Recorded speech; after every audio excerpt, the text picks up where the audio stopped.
Olá, meus queridos, meus amados irmãos, estamos aqui para mais uma escola bíblica para você, né? Hoje nós estamos com esse livro aqui, como nós sempre falamos, que é o livro Crucificada com Cristo. E é muito bom essa matéria e o meu conselho é que você adquire ele, né?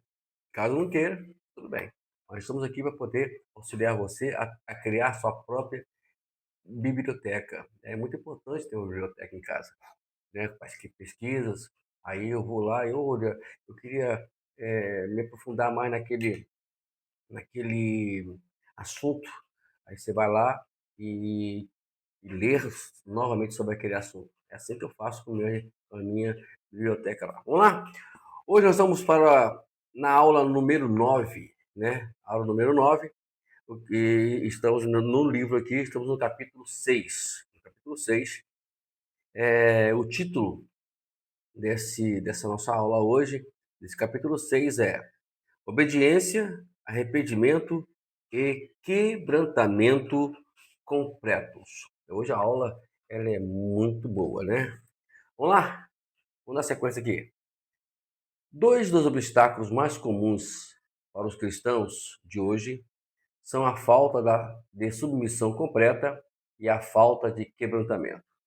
Assuntos poucos mencionados nas igrejas modernas. Os padrões atuais do cristianismo podem se tornar um tão aguados que muitos não entendem o significado da submissão completa e do quebrantamento. Preciso mais do que dizer, tudo entrego a ti.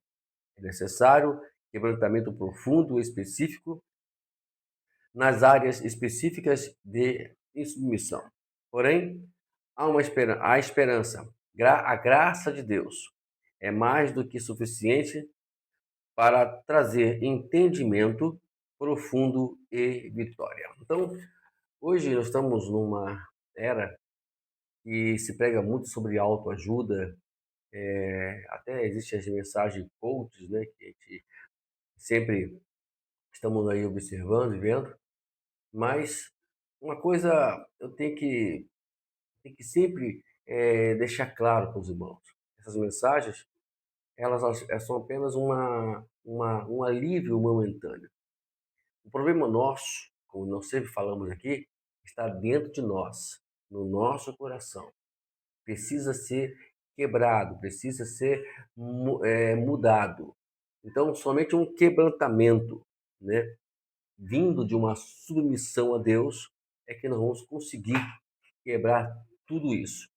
Caso não for, aí, irmão, vai continuar essas histórias aí e, e aí vai por diante, né? Se você, eu não vou aqui ler ele todo, porque é muito capítulo, são 17 versículos, mas o capítulo 4 de 2 Coríntios é uma da carta que precisa ser muito bem, é um capítulo, perdão, que precisa ser muito bem estudado.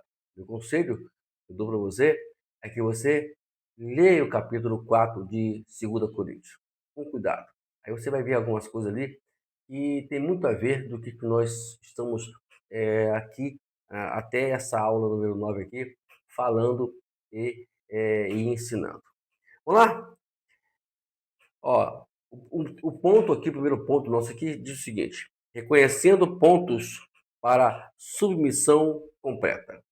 É importante perceber que a essência do orgulho e a falta de quebrantamento é a desobediência contínua em ação e atitude. A chave para a vitória é a percepção guiada pelo Espírito sobre os pontos que precisam ser tratados. O diabo e a carne são mestres em nos manter cegos para os nossos próprios pontos de submissão. O propósito dele justamente é esse, né? É nos desviar desses pontos importantes, aonde vai nos ensinar a nos submetermos a Deus, né? Então, porque hoje existe as demandas dos demônios e Satanás sobre o humano, sobre as pessoas. Porque falta exatamente o primeiro ponto, que é submissão, né? O Tiago ele diz bem claro, no capítulo 4, versículo 7, submetei-vos, sujeitai-vos, né, perdão, Sujeitai-vos a Deus, resistir o diabo, ele fugirá de vós. O primeiro ponto aqui é sujeição, né? A submissão a Deus. Vamos continuar aqui? Uma vez conscientizados da falta de submissão ou a falta de quebrantamento, podemos nos render e experimentar uma plenitude maior. Caro leitor, ao ler esse capítulo em oração, pare e peça a Deus que abra os seus olhos e o liberte. Quando você identificar áreas que precisam de renúncia, confie totalmente em Jesus. Somente Ele é a sua justiça e força. Não tem outro a não ser Ele, né? Vamos lá, alguns que eu grifei aqui, deixa eu ler para você. Primeiramente, outro exemplo comum é dar alguns passos no sentido da submissão, mas ficar aquém da obediência completa. Deste modo, nós nos iludimos e achamos que uma minúscula caminhada em direção ao arrependimento é, é o mesmo que obediência. No final da conta, nada, né? Se a gente não temos que ser tudo completo. Aí as pessoas vão lá, sente ali aquele arrependimento do ato que cometeu, do pecado que ele cometeu, e aí fica por isso mesmo. Aí ele acha que aquilo ali já é o bastante para ele poder é, achar que está tudo bem. Na verdade, não. Né? Não está muito bem. Tem que ser tudo completo. Né? Aí a pessoa vai, né? Ele ele disse que submeteu, aí aquilo, o sentido faz com que mostra que houve um arrependimento e no final das contas ele não está obedecendo a Deus como deveria. É o caso de Saul, como nós já mencionamos em outras aulas aqui. Saul, na verdade, ele queria fazer tudo para Deus em partes. Observe aqui que diz aqui, Provérbio 28, Provérbios 28, versículo 13. Quem cobre as suas transgressões jamais prosperará, mas o que as confessa e abandona alcançará misericórdia. Aí que coisa, né? Ainda em contínuo ainda, vamos para o versículo 29, versículo 1 de Provérbio também. Quem teima em rejeitar a repreensão será destruído de repente sem que haja remédio. Olha só que palavra dura, né? Quem teima aí não obedecer e rejeitar a repreensão, ele pode ser destruído sem cura e sem remédio. Aqui, temos outro exemplo aqui. Outro exemplo bíblico primário é do servo que diria que obedecer a Deus, mas não cumpriu o dito. Eu quero ler essa passagem aqui, é em Mateus, né? Mateus 21, no versículo 28 até o 30, diz o seguinte: o que vocês acham? Um homem tinha dois filhos. Achando-se o primeiro, disse: Filho, vá hoje trabalhar na vinha. Ele respondeu: Não quero ir. Mas depois, arrependido, foi. Dirigindo-se ao outro filho, o pai disse a mesma coisa. E ele respondeu: Sim, senhor, mas não foi. Aí a pergunta é o versículo 31 também, vamos ler aqui. Qual dos dois fez a vontade do pai? E eles responderam: o primeiro. Porque mesmo que ele tenha ali dizido não, não vou fazer, mas no meio do caminho ele se arrepende e ali ele vai e faz aquilo que o pai designou para ele. Também, aqui diz: não agradamos e nem enganamos a Deus, com uma confissão que não é seguida de obediência sincera e mudança. Existe outra coisa, né? Achamos que enganamos Deus, na verdade, de maneira nenhuma, né? Vamos lá. O principal artifício e objetivo do inimigo é impedir que os crentes se entregam e obedeçam plenamente a Deus. Ele sabe, se que todos nós formos obedecer a Deus como devemos, segundo a sua palavra, no obedecer, é claro, ele vai perder. A falsa submissão acontece quando dizemos que entregamos tudo, mas evitamos fazer uma avaliação honesta. É tudo que nós precisamos hoje. Hoje em dia a gente ouve muito isso, né? Aí você precisa se entregar ao Senhor, entregar isso ao Senhor. Eu entreguei já, né? Mas ele não foi honesto, ele não entregou, né? O fato é que quando nós entregamos algo a Deus, nós automaticamente, o nosso coração, perdão, automaticamente vai sentir paz, vai sentir força, né? E não vai ficar ali aflito, né? E preocupado. Hoje vamos aqui falar sobre 10 enganos, 10 enganos que causam obediência adiada ou falsa submissão. Vamos lá? Isso. Vamos ver se estamos enquadrados nessas 10 aí. Presta bem atenção aí nessas 10, hein? O primeiro engano é pensar. Pensar. A batalha para a vitória será sempre tão intensa que então devo desistir. É muito difícil. Não será possível aguentar esse tipo de batalha contínua. Quantas vezes nós ouvimos isso, né? Pessoas desistirem por causa da intensa batalha. Batalhas existem, elas estão aí evidentes para a gente. Só que a gente precisa continuar. A persistência, na verdade, vai fazer com que a gente vença as batalhas, né? A persistência, né? Aí você começa a batalha hoje, amanhã está desistindo, e mesmo porque aquilo que nós dizemos que é batalha intensa, Deus tem um propósito também nisso também. O propósito dele, como nós sempre ensinamos, é nos amadurecer. Porque na frente, onde está o final dessa batalha, existe uma grande bênção. E para eu poder tomar posse dessa bênção, eu preciso estar bem amadurecido, bem preparado para isso tudo. Por isso, é muito importante nós continuarmos batalhando. Em 1 Coríntios capítulo 10, versículo 13, Deus não promete só a graça, mas suportar mais para. Não. Ele não promete, em 1 Coríntios 10, 13, ele não promete somente a graça para suportar, mas também o escape. Tá aí. Né? Você já leu esse versículo, e eu vou ler para você novamente aqui, 1 Coríntios 10, 13, né, que é bom te voltar a falar, ler ele novamente, para lembrar você, né? Não sobreveio a vocês nenhuma tentação que fosse humana, mas Deus é fiel e não permitirá que vocês sejam tentados além do que podem suportar. Pelo contrário, juntamente com a tentação, proverá livramento para que vocês as possam suportar. Deus sempre vai dar o escape para nós, né? Escape para nós. Vamos ao número 2? Então, entra nessa questão da armadilha da condenação, né? Então, olha, também é bom evitar a armadilha da condenação. Satanás, o acusador, adora semear condenação e desencorajamento, né? Então ele quer sempre nos desencorajar.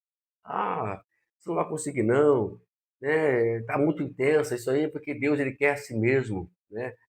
Não, Deus ele vai te dar vitória, dar continuidade. Vamos para a segunda. O segundo engano reside na frase. Talvez quando eu tiver mais conhecimento bíblico, entenderei melhor como mudar. Gente, Deus não chamou para sermos doutor. Deus não quer que você seja doutor em teologia para você conseguir vencer as suas batalhas. Não. Entender que as coisas não são. Não precisa você entrar no extremo na teologia, conhecer a Bíblia completamente. Eu preciso entrar no curso teológico para poder conhecer a palavra, para poder. Não. A Bíblia diz em claro, no capítulo 10 de Romanos, versículo 17. Ele fala que a fé, ela vem pelo ouvir, e ouvir a palavra de Deus. A fé vem pelo ouvir, é a palavra da fé. É você entender e praticar Aí você vai colocar a fé em ação, né? Porque a fé sem obra, ela é morta, segundo o Tiago diz.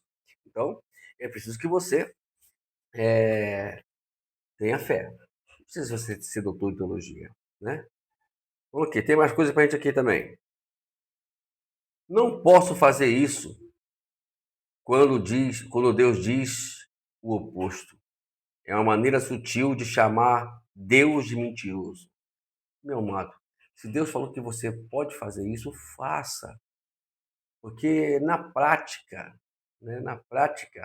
estaremos de uma forma bem sutil, talvez não diretamente, mas vamos dizer assim, diretamente, falando que Deus é mentiroso e que Ele não vai me ajudar sob hipótese nenhuma. É, é, então você aprenda isso, Deus está chamando Deus de mentiroso. Vamos lá, não se engane. Dizer continuamente, depois eu faço, ou um pouco de cada vez, é normalmente cair numa armadilha para nos manter na desobediência. Ah, amanhã vamos melhorar isso. Ah, tem que ser um pouquinho hoje, um pouquinho amanhã. Tem aquela coisa daquele que vai largar, que quer largar o cigarro, mas fica largando de pouco a pouco. Você já conheceu alguém que fez isso e parou de fumar? Né? Então, não existe isso, né? Ó, eu já conheci uma pessoa que bebe, né, bebida alcoólica e, e ele disse que amanhã eu vou beber, hoje eu estou bebendo só um pouquinho, né? Ontem eram 10 garrafas de cerveja, hoje eu estou bebendo 5, 5. Diminuir. É armadilha. O diabo não quer que você saia disso. Temos mais um aqui. Qualquer pensamento que nos faça evitar ou adiar a obediência não é só falso, mas também extremamente perigoso. Tome cuidado. Vamos lá. Eu pulei aqui, né? Esse é o quarto, né? O quarto engano que eu estou lendo aqui, que é que sei que está errado, mas trabalhando esse hábito do relacionamento. Aí a pessoa fica querendo trabalhar, eu errei aqui, tá bom? Perdão aí, eu acabei pulando aqui. O quarto engano é a ideia de você estar errado. Sei que estou errado, eu sei que estou errado, mas eu estou trabalhando, vou melhorar isso. Aí entra aquela coisa, né? Amanhã eu faço, depois eu faço, amanhã eu largo um pouquinho aqui, largo um pouquinho amanhã. E no final das contas, não vai largar nunca. Não vai largar nunca. É igual a prostituição, né? A pessoa eu conheci não. Um rapaz que uma vez foi ajeitar minha bicicleta e ele falou assim: "Olha, eu não consigo ser crente não, né? Ser crente não, porque eu vou lá, pego uma mulher aqui, eu pego outra mulher ali, entendeu? E eu não consigo largar, né?" E aí vai. E ele vai ficar a vida todinha nessa situação até que ele um dia diga não. E assim também é todos nós. Vamos ficar errando, errando, errando, até um dia a gente vem dizer não e acabar de vez por tudo, né? Vamos lá, vamos para quinto engano. O quinto engano, mais muito comum, é a desculpa. Olha só, não estou seguro sobre o que Deus diz sobre essa atitude, esse hábito ou relacionamento. É, esse é outro problema. Por nós não conhecermos a Escritura, por nós não se envolvermos com os princípios elementares da palavra de Deus, a gente vai sempre falar isso. Não estou seguro do que Deus sobre o que Deus diz sobre isso. Não estou seguro, né? Aí continua pecando. É uma desculpa para pecar, para pecar. É só ler a Bíblia, é só estudar a palavra, né? Todos os dias aqui eu estou quebrando o galho de vocês, estou ajudando vocês, ajudando a mim também, para nós estarmos sempre apurados na Escritura. Cada dia eu mando uma mensagem. O meu objetivo aqui é justamente mostrar para você todos os dias e todos os domingos que nós precisamos resolver nosso problema, que é a leitura bíblica, é acreditar, é viver o que a Bíblia diz, o que a Bíblia fala conosco. Tá bom? Vamos lá? Vamos pular agora para a sexta, né? Mas deixa eu ler aqui, muito interessante isso aqui, que diz: é perturbador o número de pessoas que compraram a crença pós-moderna de que a verdade é relativa. É engano. A verdade não é relativa. A verdade é absoluta da palavra de Deus. Ok? Nunca se esqueça disso. Vamos lá, vamos para o sexto. O sexto engano é a ideia: eu vou mudar gradualmente ou no momento mais adequado. Mentira. Ninguém muda gradualmente e nem vai esperar momentos adequados para mudar. A mudança tem que ser feita hoje, agora. Olha o que diz aqui, 2 Coríntios, capítulo 6, verso 2, que está aqui no nosso livro. Diz assim: eis agora o tempo sobremodo oportuno, eis agora o dia da salvação. A carne e Satanás sugerem razões para as quais agora não seria o tempo para o arrependimento total. E aí vai. Igual a questão de racionalizar o pecado. Já explicamos o que significa racionalizar. Eu faço isso, mas por que aconteceu isso? Olha só, isso foi isso. Entendeu? E aí vai racionalizando, né? Usando desculpas do que se faz e se recusando a se arrepender dos seus maus atos. Ser crucificado com Cristo não é simplesmente dizer que eu estou crucificado com Cristo. É renunciar a mínimas coisas que você acha que é mínimas coisas. Estar na graça, olha só, não significa que podemos tolerar o pecado contínuo. Oh, meu Deus. Tome cuidado com essas coisas, hein? Né? Vamos tomar muito cuidado com isso. Né? Eu pulei de novo, né? O sétimo engano, estou lendo aqui sobre o sétimo engano, né, que fala: estou na graça. Deus perdoa o fato de eu ter áreas específicas do pecado contínuo do eu submisso. Aí usam a graça, né, para viver no pecado. Estão usando a graça, mas a graça não é isso. A graça é consertar a sua vida, consertar o que está quebrado em você e fazer de você uma nova criatura, uma nova vida para viver em função de Deus, feliz para sempre. Então, esse engano é aquele pensar que a graça ela vai tolerar o meu pecado, ela vai tolerar, né, a minha vida pecaminosa, a minha vida de erros. Na verdade, é outro engano. Então vamos agora pular para o oitavo engano. O oitavo engano se manifesta através da seguinte ideia: olha só, esse pecado não deve ser tão ruim, porque Deus ainda me abençoa, isto é, Ele me usa. Gente, é outro erro. O fato de as pessoas estão no pecado, aí pregam, aí Deus abençoa vidas, aí você está orando por alguém, né, mesmo no pecado, aí a pessoa se incomoda com isso e acha que Deus está tolerando isso. Então, ele falou, a pessoa fala, mas isso não é tão ruim, não, né? Então não é tão ruim. Se fosse ruim, Deus não me usava, né, meus irmãos? A Bíblia diz que Deus não volta com a sua palavra vazia.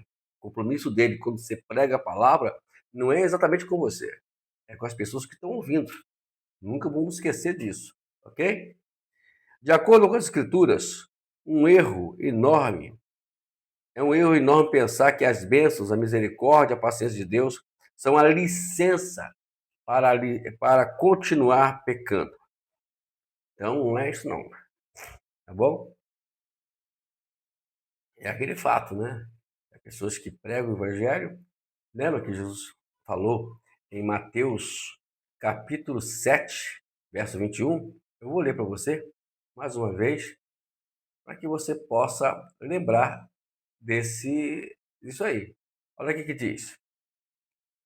Nem todos, versículo 21, capítulo 7, versículo 21, tá?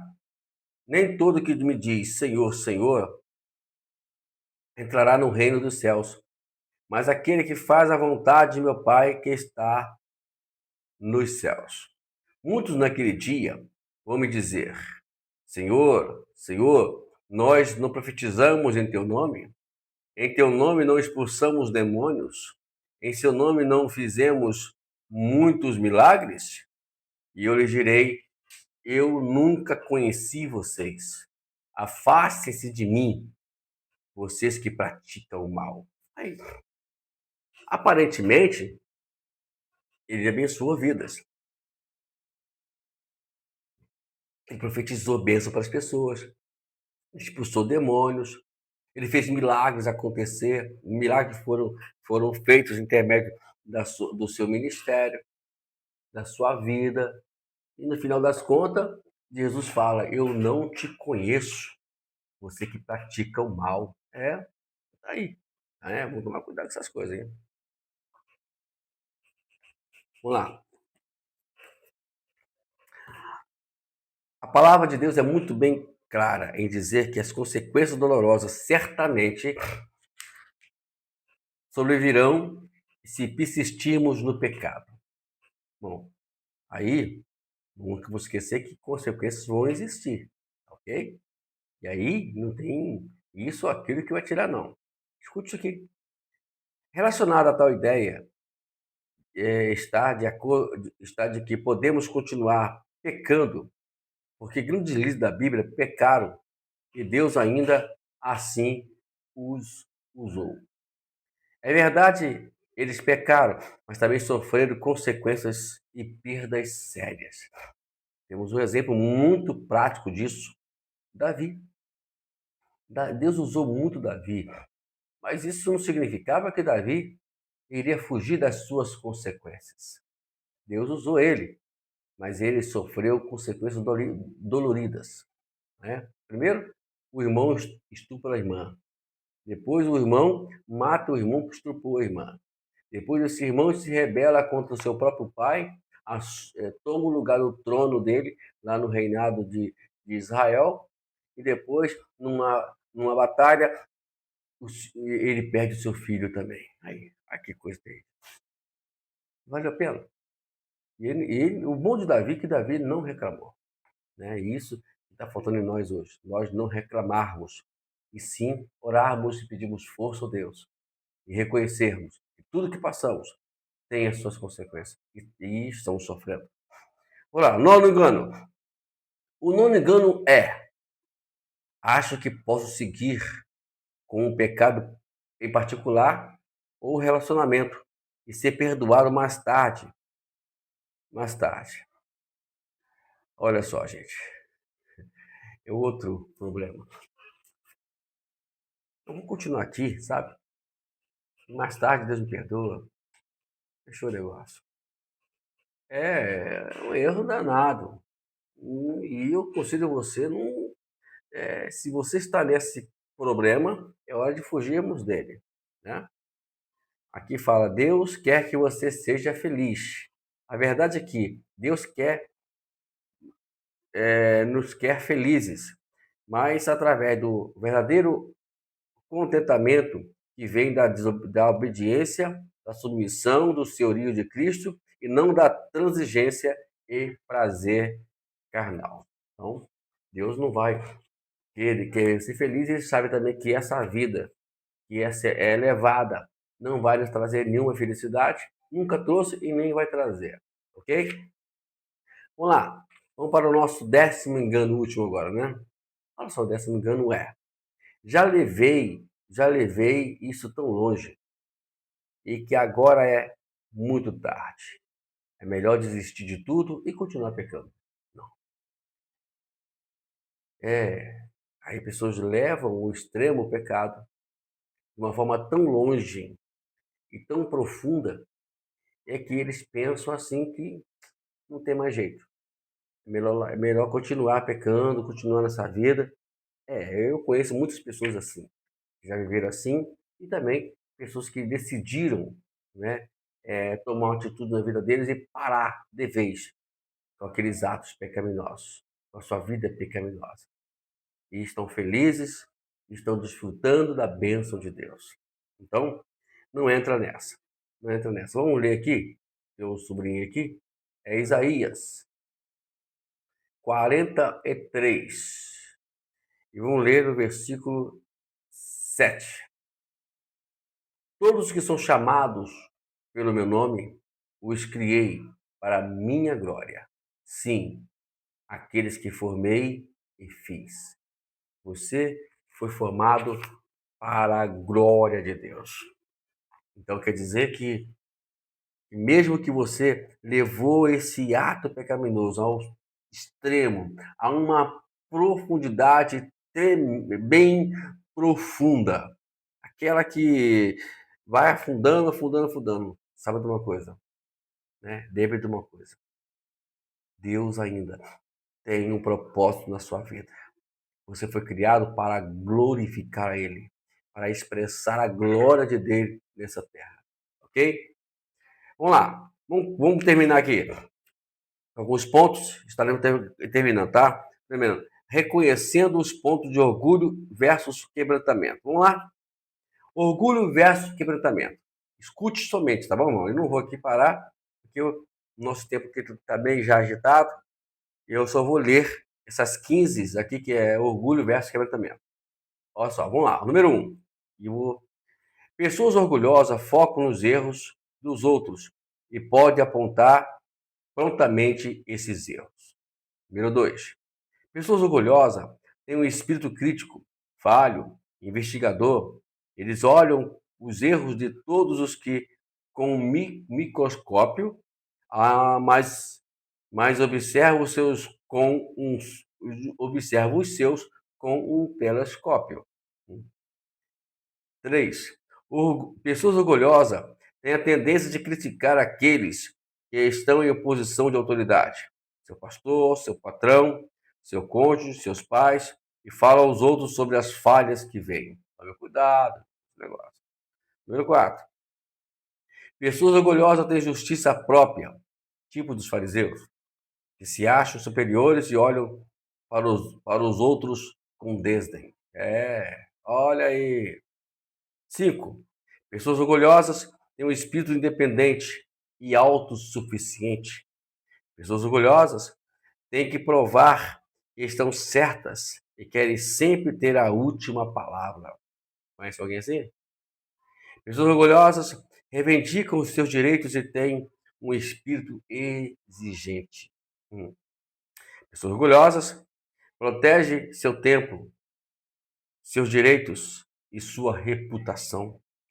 Pessoas orgulhosas querem ser servidas, querem que a vida gire ao redor dela e das suas necessidades. Pessoas orgulhosas querem que o seu sucesso seja reconhecido. Pessoas orgulhosas têm um sentimento consciente ou inconsciente de que esse ministério, essa organização tem o privilégio de ter a mim, os meus talentos. Seu foco está naquilo que pode fazer para Deus. Eles precisam de mim. Número 10, número 12. Pessoas orgulhosas anseiam por autopromoção. Fico lá cheio disso, né? Número 13. Pessoas orgulhosas têm necessidade de serem reconhecidas e apreciadas pelos seus esforços. Aleluia, misericórdia. Número 14. Pessoas orgulhosas se ressentem quando outros são promovidos e eles não. Conhece alguém assim? E a última, pessoas orgulhosas incham com elogios e murcham com críticas. Vamos terminar? Que agora é o contrário, quebrantamentos versus orgulho. Pessoas quebrantadas não são conscientes. Ou melhor, pessoas quebrantadas, número 1, são pessoas mais conscientes das suas próprias necessidades espirituais do que das dos outros. Número 2, pessoas quebrantadas têm compaixão. Seu amor é do tipo que cobre uma multidão de pecados Eles podem perdoar muito porque sabem o quanto foram perdoados. Felizes são esses. Pessoas quebrantadas reverenciam, encorajam e exaltam aqueles que estão em posição de autoridade. Falam com Deus através da intercessão, em vez de fofocar sobre as falhas que vêm nos outros. Pessoas quebrantadas pensam melhor dos outros. Elas consideram os outros mais do que a si mesmas. Pessoas quebrantadas têm um espírito dependente. Elas conhecem a sua necessidade de Deus e dos outros. Pessoas quebrantadas estão prontas a entregar o direito de estarem certas. Pessoas quebrantadas entregam os seus direitos e têm o seu espírito manso. É assim mesmo, hein? Pessoas quebrantadas negam a si mesmas e se sacrificam. Pessoas quebrantadas amam servir os outros e desejam estar certas de que as necessidades dos outros sejam supridas antes das suas.